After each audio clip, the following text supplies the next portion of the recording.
You ever have something that happened a dozen or 20 or 30 years ago that made you mad back then, and you got to thinking about it and it made you mad all over again 30 years later? Well, it just happened to me. I just drove over the bayou, Dorcheat Bayou, and I used to have a house right on the bayou, and I owned a pretty good amount of land on the bayou. It was all mine. I owned it, mineral rights and everything. It wasn't you know, a lot of places the civil engineers owns it and you lease it for 99 years, but that wasn't this. I owned it outright. And I had no trespassing signs up, and I had to put a fence up. People would just drive down there to your house, your front yard, park, and get out and fish right there in your front yard. You know, with your dog running around and your kids playing, and even with no trespassing sign. So I put a fence up, and I still had people that would come through my driveway, park in my yard, and get their chairs out and just go to fishing in my front yard, and get mad when you said, you know, you're on private property. I own this. I've got no trespassing signs on every single tree out here, and where you're sitting at, right above your head, is a no trespassing sign, like 3 inches above your head. Why do you think you have a right to come on my property, private property, and help yourself? Well, this is public water. You can't stop me from fishing in public water.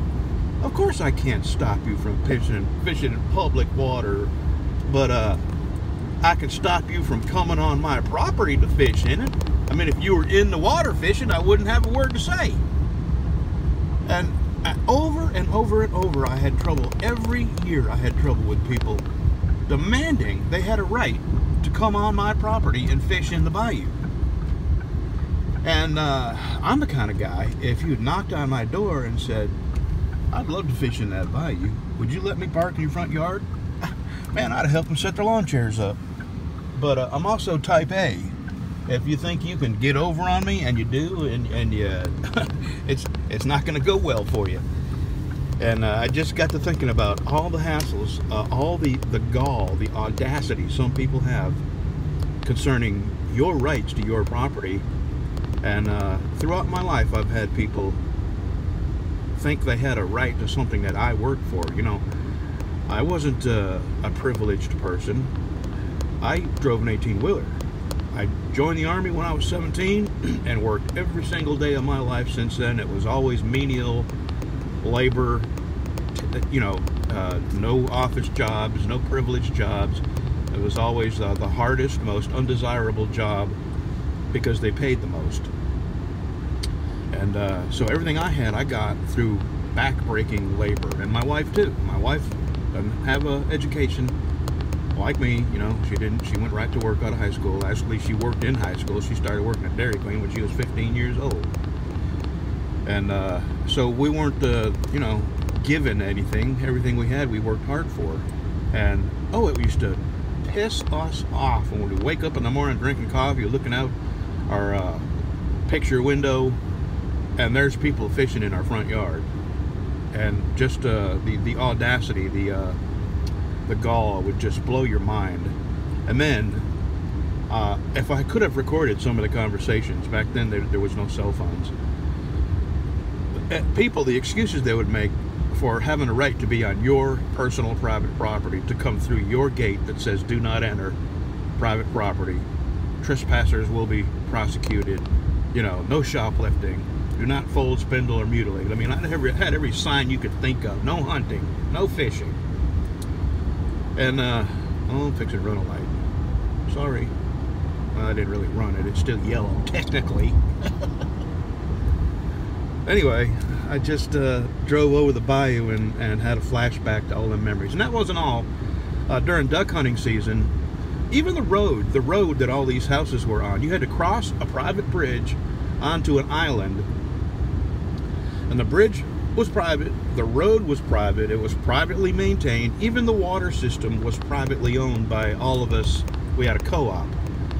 But we would have people go past all the private property signs, duck hunters, park their trucks in your front yard, launch their little pirogues out and go hunting, and thinking, you were the one in the wrong when you would say, hey, you've got your vehicle parked right outside my front door, and there's just no trespassing signs everywhere, no hunting signs everywhere, no fishing signs everywhere, and here you are, parking in my property and hunting. I just don't get it. And it would always be said, well, you can't prevent, this is public, and no, the property is not public, the waterway is public. Well, how do I get to the waterway without coming across your property? Well, that's your problem. That's not my problem. I own right up to the water. And that's private property right up to the edge of the water. And, yeah, they would kill their ducks and then come on shore and clean their ducks and leave all the guts and everything right on your property. I really learned to despise duck hunters back then. I mean, I don't know now if it's still that way, but, you know, those duck hunters and other hunters like them are one of the reasons I stopped hunting and going in the woods. Some very, very stupid, selfish people out in the woods, and will take shots at anything that moves, hoping it's a deer. Just, you know, tossing a coin in the air, and maybe it's not a human, maybe it's a deer. Anyway, I don't know if this is exactly a rant. It was just a flashback memory I had of, I loved that bayou. I loved the smells. I loved the sounds of the night life, the night sounds, you know, the animal sounds. And I loved hearing the boats going up and down the bayou. I liked the little mist that rolled in the morning. I liked having my house up 7-8 feet in the air. It was just a beautiful place to live.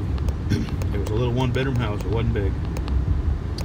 But all the hassles that went along with it, of other people that wanted a piece of your paradise and didn't want to work for it, didn't want to suffer for it. There was suffering. You know, it flooded all the time. You couldn't keep anything on the ground. You had to, lawnmowers and everything that you used, you had to keep off the ground by several feet, because you could go to bed and have a rainstorm at night, and the next morning you'd have to take a boat out instead of a car. So, you know, there was a lot of sacrifices to be made for living on that bayou. And, you know, those people were there to enjoy my sunshine, happy paradise of a bayou, and all the hard work I had put in to pay for it. And they weren't there to help me mow it, or to come get me when it rained. You know, anyway, I guess I'll hang up now. I'm on my way to Lowe's. I'm doing a shop remodel. The lawnmower shop, oh, I got some big plans. Well, not real big, but some remodeling. And crap, I was going 60 to 55. And there's Houghton cops, got nothing to do. And the city of Houghton, there's like 700 cops and population 900. It's just, I've never seen one town with so many cops. So they've all got to be productive. So it doesn't take but 2 or 3 miles an hour over the speed limit to get a ticket here in this town. But he didn't turn around. Alrighty. Have a good Sunday, y'all. I just thought another little story similar to that concerning the house I live in now. Today's rant day, I guess. Rant Sunday. Maybe that'll be a thing. Every Sunday I'll do a rant. Oh, and by the way, the clicking sound you hear, I know what it is. This light that I have on the back of my phone.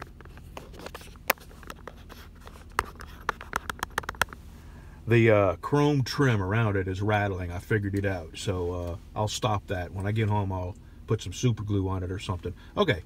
The house I live in now, we've been there about 25 years now. And behind my house is a couple acres of woods that is just chock full of deer. But it's private property, and it's surrounded on all 4 sides by people, me being one of them.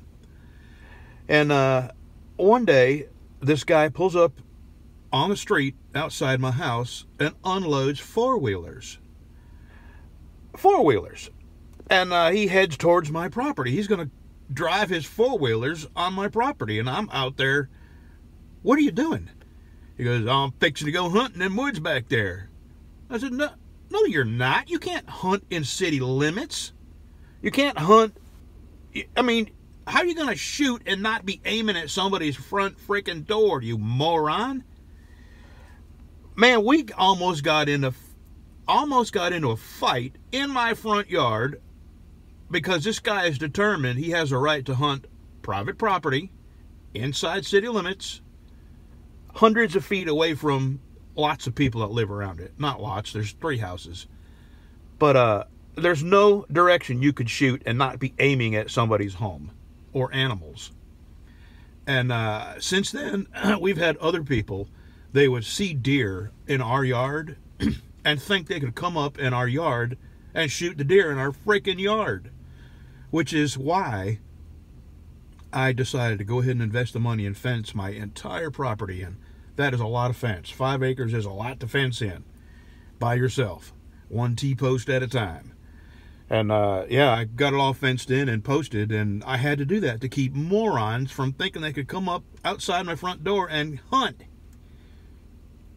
Hunters just blow me away, man. And those kind of hunters give every hunter out there a bad name. It's just like a bad truck driver. You come across a truck driver that's all over the road and changes lanes erratically and tailgates and just basically shouldn't have a driver's license. And for you know, that's the one you remember. You don't remember the 100 truck drivers that slowed down to let you get on the highway or change lanes for you, or you know, pulled over to help you change your tire. Those guys you don't remember. You remember the bad ones. And it's just like cops. You know, in my history of trucking, I met lots and lots of cops. And 99% of them were just decent guys doing a job. And the few that I remember that stick in my head were the nut jobs, the power-hungry nut jobs. So it's the same thing with hunters. I guess we all, my hands are shaking. I guess we all feel the same way. The ones that stick in your head are the ones that, you know, do the worst.